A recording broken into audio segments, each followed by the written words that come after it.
Hey everybody, Tag from Ungovernable and Life Done Free. Hey, today I was on the radio with Dave Krieger from the Power Hour, which is broadcast all over the country, and we had a little chat about living off grid and being ungovernable. So if you're interested, come on, let's check it out. And we are back at 32 minutes after the hour of 8 a.m. Central Time this Groundhog Day. I can't get that Bill Murray Super Bowl commercial out of my mind where he grabs the groundhog out of the guy's hands and jumps into Rubicon and just drives down the road with the groundhog, man. I just can't get enough of that. But he saw his shadow, so we got 6 more weeks of winter, and hey, what the heck. We're sitting here dealing with an ice storm down here. I was out checking on the chickens this morning, and one of my oak trees decided to shed one of its branches right on my barn roof and came sliding right at me. It's like, okay, when's this going to stop? I'm ready anytime we got a mess to go clean up. I got enough firewood to last me for half a year now with all the shedding we had from our 40 some odd oak trees on our lot.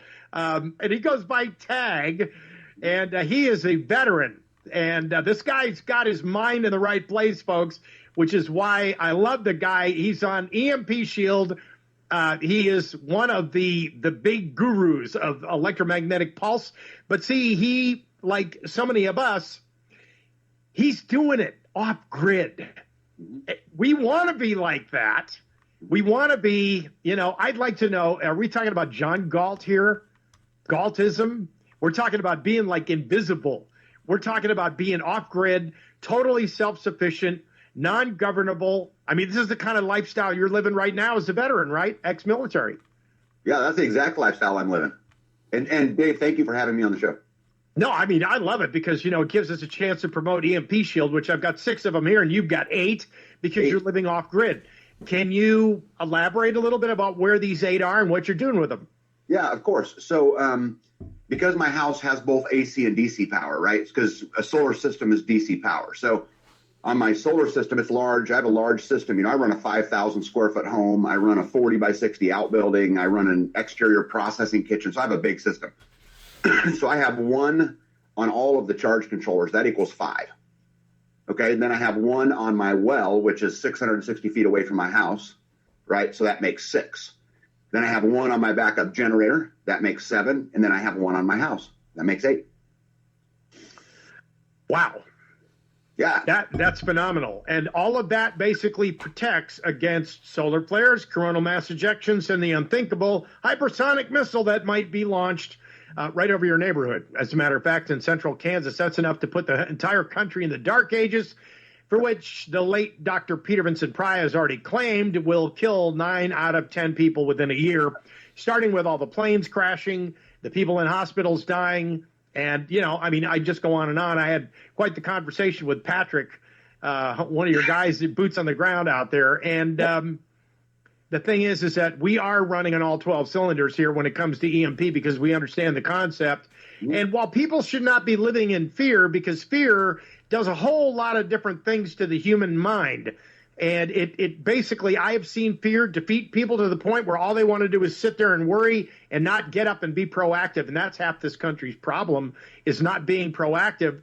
But see, the change starts in your own neighborhood, not just with yourself, but your own neighborhood, your community, and getting the word out and talking to people, because this is the thing with COVID. They shut us down, kept us isolated, came up with all this cockamamie stuff to distance us. It's the communist, control platform. Reincarnated into America, and they got half of America buying into it. The other half now, if they came out with the mask mandates, to somebody like you that's living off grid, really doesn't matter, does it? Yeah, actually, COVID's a very interesting topic with me, Dave. I don't know if you know this about me or not, but COVID cost me a 25-year career and my father. And so I know a lot about it. I've lived it. Sorry to hear that. Yeah, it's all right. And I've lived it. But yeah, what's so great about it's not just living off grid, it's living free. There's a lot of pieces to it. But the fact of the matter is I have no electric bill, no water bill. I have no sewer bill. I have no trash bill. I have no mortgage. I have no car payments. I have no debt. They can't shut my power off. They can't shut my water off. They can't, because I do it all for myself. And it's empowering, to be there and to be able to create those own systems for yourself and take responsibility. Because what you said right there was so important. Dave, the powers that be want us afraid. Because as long as we're afraid, we're divided. And as long as we're divided, we're fighting each other and we're not fighting them. And it's exactly where they want us to be. And I shall not live in fear. Thank you for that. I appreciate it. And that's exactly the mentality a lot. Hey, folks, the phone lines are right open. You want to talk to a guy that actually practices what he preaches? You need to get on the phone right now, 844-769-2944. Look, I know you got questions because everybody's going, man, I wish I could be like him. I wish I could live off grid, but it all costs so much money. And how do I do this? And it's a process, isn't it? Oh, it's a huge process that I've been working on, for years and years. And, it's funny, I invented this thing called the UGS score, which stands for the ungovernable score. I love it. I love it. Basically, it's just this huge spreadsheet. And what it does is it tracks everywhere that I'm tied to the system. And the reason why this is important is because then every month, every day, every week, I get to attack those pieces and try to get freer all the time. And you can absolutely do it. I didn't know anything about solar until I built solar. I didn't know anything about all these systems till I did it. You can absolutely do it. You just have to be committed to do it. All right. Now, the thing is a lot of people are getting this idea in their head that solar is too expensive right now. And it's like, I'm looking at, we have a vendor called Lion Energy, and they actually have American Battery here in America that produces this stuff, and it's lithium ion phosphate, which you can actually put inside your house, unlike what I'm being told about the Powerwall, which I think is totally useless. Tesla wanted like $68,000 to put their whole system on my house, and I'm going, man, there's got to be a different alternative to this. This is like commercial marketing. I mean, I'm not out to make Elon Musk rich. You weren't either. And that's why Lion Energy developed whole house systems that you literally could put in your house, and they will actually finance them for you. Now, I understand the financing probably attaches to the property like it always does, but at a point in time, that's paid off. And so, if you have the wherewithal, I've seen solar systems that you can actually put in your house if your house is the right size, the right shape. My shed roof, which is on my barn dominium, faces south. So literally, with all these ice storm after effects here, I've got all these limbs falling off my trees, and there goes my ground cover. So I actually have now more of my 2,100 square foot roof that I can actually load up with solar panels. But see, the big phobia that everybody is complaining about, what I want to get your take on, is that, every solar guy that comes in here wants to sell you panels. First thing out of the gate, want to sell you more power, more panels, more than what you need. And they want to load your entire roof up. Every square inch of your roof, they want to load up with solar panels. Is that a good thing, or are they just trying to sell you something? Yeah, so I'm going to put it in the simplest terms I can for someone who don't understand solar. Okay, so your panels, all your panels is how fast do you want to charge your batteries? The more panels you have, the faster it charges. That's it. Your batteries are how many days do you want to go without sun in an off-grid situation? Sure. Right? And your inverters are how much power do you want to send to the house? And so when I built my system, Dave, I built it small when I first started. I have just been adding on year after year. Now it's this monster system. So in the beginning, I had one inverter, one 6,000 watt inverter, 2 batteries, and 10 panels. And that's how I started. I built my whole house with that system. Now it's a whole lot bigger, but it isn't an all or nothing. You don't have to just swing and say, okay, I need a 21,000 watt system. You can do a 7,000 watt system and then just add on to it as time goes on. Guys, it's not that intimidating. It's not that complicated. And this is coming from a guy who knew nothing about it until the day I said, I'm going solar. And I did it myself. That is amazing. Yeah, because see, a lot of us want to do that. I'm a big fan of Lion Energy because I have their emergency panel set up and emergency generator power, but it's only 1,500 watts, and I've got a Generac 24 kW already hooked up to a 1,000-gallon propane tank buried in the ground so they can't shoot at it. And so, I'm looking at somewhat self-sufficiency, but the thing is that, with the greenhouse and the chicken coop and all the other stuff that's going on right now, trying to achieve that score, that ungovernable score that you're talking about right now, I'm curious as to whether or not, because I didn't see it obviously in my show notes, I'm going to ask you point blank. Can you share that UGS scoring system with us? Yeah, so I don't know how I would get it to you, but I would share it with anybody. But basically, what it looks at is shelter, water, food, transportation, financial, communications, energy, and then also it takes into account bad things, like if you're have any bad habits, and it calculates a score for you. So when I started this process of going Galt, taking my productivity out of the system and into my own, doing it for myself, I scored a 30. And today I'm approaching an 80. I've made that much ground over the last 4 years, and it's hard to get there. I mean, most people who take it score in the teens because they're so tied to the system for every one of their needs and all of this. And yeah, I would absolutely share it with anybody. It motivates me every single day. All right. Now, when you went off grid, did you go off grid from an electric meter position, or did you go, you just bought a piece of land, built a house on it, and went off grid from the get-go? I bought a piece of land that never had any utilities on it because I didn't want their easements. And I bought a piece of property that was at top of the runoff, so I didn't have to worry about water runoff. So I bought this blank piece of property, went on it and drove a stake in the ground one day. And today I'm sitting on the third floor of my 5,000 square foot, 100% off-grid home that I built myself. So if you were never attached to the grid is a better thing. Yes. So, but if you were attached to the grid, then that decreases your UGS score. Yes. And so it would because the electric company in most states still require a minimum bill. Right, exactly. As long as that grid power is tied to the house, they also have some rights to come in and inspect your meter, and they have some ability to come on your property whether you want them on your property or not. So yeah, that would make a dent in your UGS, but not a big one in my opinion. I think if the lights were to go out someday and you could turn your power on and you would be okay, I think, that's a big thing. Well, see, and this is the problem that a lot of Americans have a hard time wrapping their head around is that it is possible for the government to come in and shut your power off using ESG or whatever other excuse that they want. Well, we don't like what you said on the radio the other day, Krieger, so we're going to shut your power off and starve you out. But Krieger's already got, they turn off that or the power goes out. You become self-sufficient, even though there's a monthly meter charge, basically is what they're looking for. But you're right about the fact that they're coming on your property, and that's not a good thing, too, because then they see everything you have, and they make notes of it. And then the government's got access to all that information, and that kind of reduces your score as well, because it's how much of this stuff can you keep unto yourself so you can maintain this non-governance from our U.S. government and from the state government. And this is something that I've always admired about buying land that doesn't have any utilities on it at all and just not saying anything. And the thing is, it's got to be unrestricted. Mm-hmm.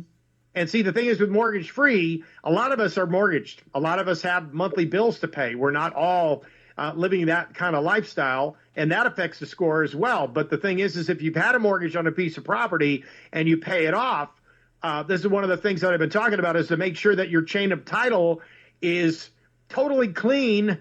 You may have to quiet the title to your property to get rid of all the garbage. In Texas, we have this amazing thing called the 51-903 action, which allows you to go in and challenge certain documents in your land records and have them expunged. And so every state's got that kind of game plan. But here it's a very simple process. It can be done ex parte in the court systems in Texas. And I just drafted pleadings for one last night, so I know. So it's one of those things where if you want the government out of your life, you got to do what Tag did here. He's got his ball cap on that says free man on it. And I truly believe that, you've achieved, if you've got an 80 on your scoring system, what is going to take for you to hit 100?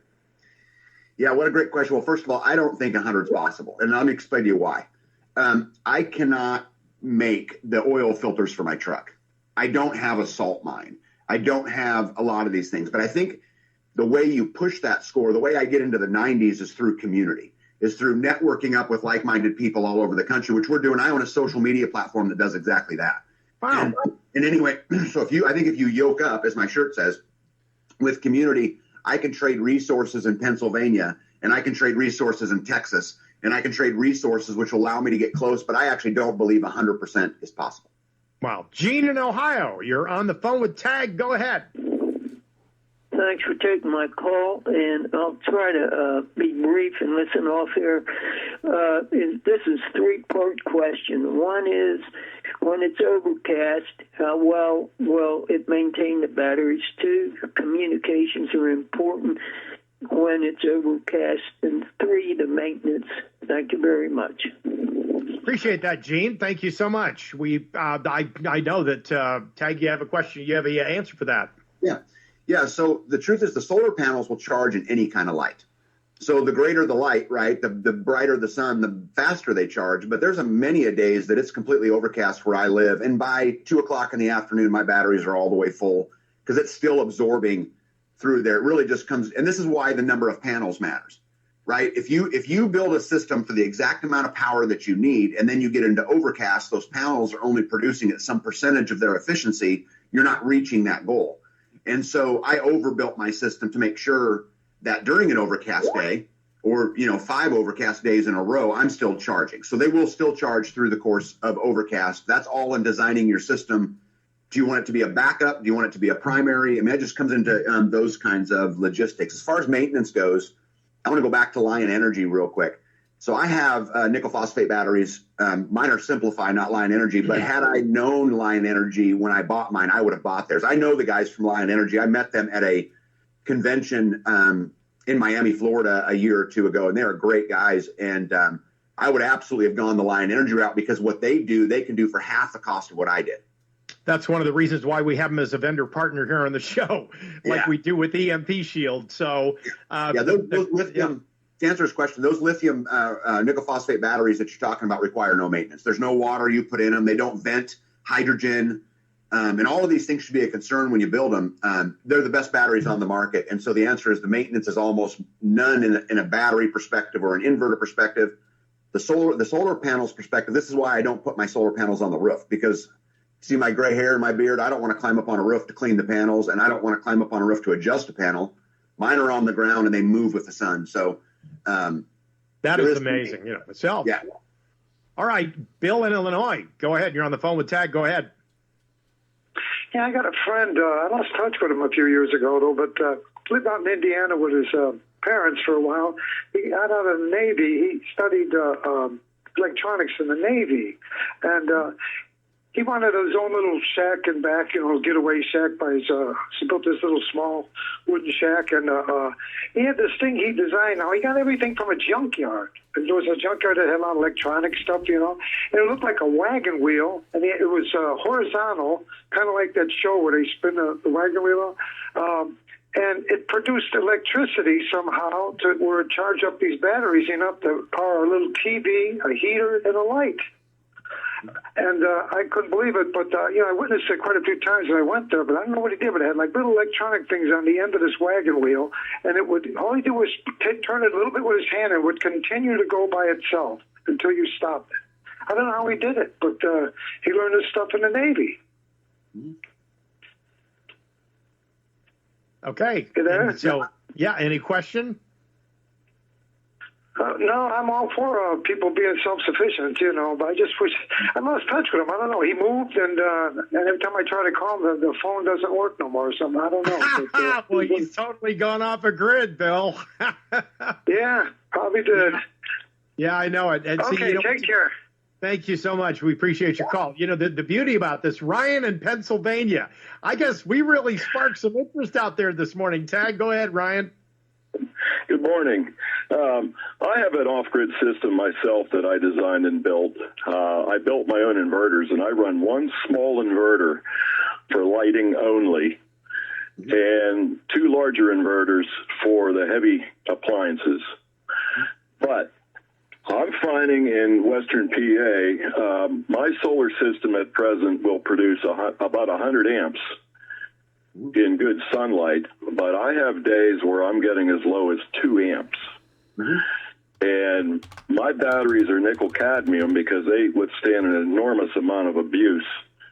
You can fully discharge them down to 0 volts without damage, and you can overcharge them for quite a long time, many cycles, and they will come right back, to normal operation.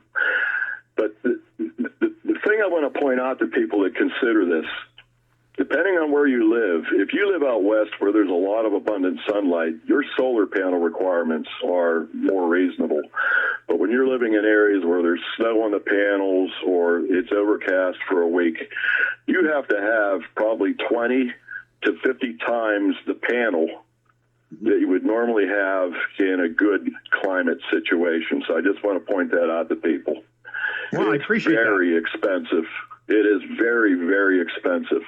And the other thing is I protect my panels with Zener diodes. I don't need the EMP protection because I do that myself. I'm an aerospace guy. So Zener diodes of the appropriate voltage and wattage rating will adequately protect the panels.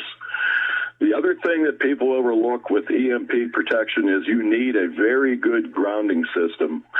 And EMP can penetrate more than 10 feet into the ground. So a conventional 6-foot, 8-foot ground rod is going to be useless. You got to go down 30 to 50 feet. So I'll just let you guys carry on. Thank you very much. All right, appreciate that, Ryan. Tag, I got to ask you, because of the fact that, you've been working with EMP Shield and a lot of the product there, you have a ground wire and you anticipate that it's going to be connected to a grounding rod somewhere in the process. And a majority of the people that we have talked to, and including myself, usually only have 6 to 8 feet going into the ground on a copper rod. So, and especially the one at the pole. But I've got a panel at the pole and a panel in the house, and both of them have EMP shields on them. But I also have the one on the panel in the house is actually tied to all of the rebar that's in my concrete throughout the entire 1,900 foot of my structure. So, I try to spread it out knowing that in that event, that over voltage, I'm going to be able to sufficiently handle it. What's your take on this thing from a technical standpoint? Yeah, so the ground's important because the way an EMP shield works is it basically just shunts the over voltage, and it does it fast. And speed is the whole key. Billionth of a second. Yeah, it just shunts it fast, and it shunts it down that grounding rod. And so the ground is critical. And I, much like you, Dave, when I put my ground in my house, it's tied to the rebar in my basement. And it's way underground, so my rod's 15 feet in the ground, and then the basement's on top of that. And so the better the ground, the better it works. 100% true as far as what the gentleman was talking about. I don't know the technology he's referring to, but I can tell you this about EMP Shield. The number one reason I have it on all of my stuff is, believe it or not, is lightning. It's not, EMP, it's not, although all of those things are true, and they're actually, the threat is becoming more and more real every day. This craziness that goes on with Russia and China and, all of these things. But I think lightning to me was, the biggest issue. And I have case study after case study after case study of a building taking a direct strike from lightning and the EMP Shield protecting the equipment inside. Well, and that happened with the radio station that I broadcast on in Florida. Do a weekly show down there, and lightning hit that tower, and there was an EMP coax on the antenna, and it saved the generator, stopped all that garbage from coming in. So it's a good thing. I'm telling you what, I really admire your lifestyle choice, and that is a lifestyle choice to go totally off grid and completely get away from dependence on other people. It's so nice when you have a water well and a septic that doesn't require power to run, like these aerobics, which unfortunately I had to get because of my soil choice.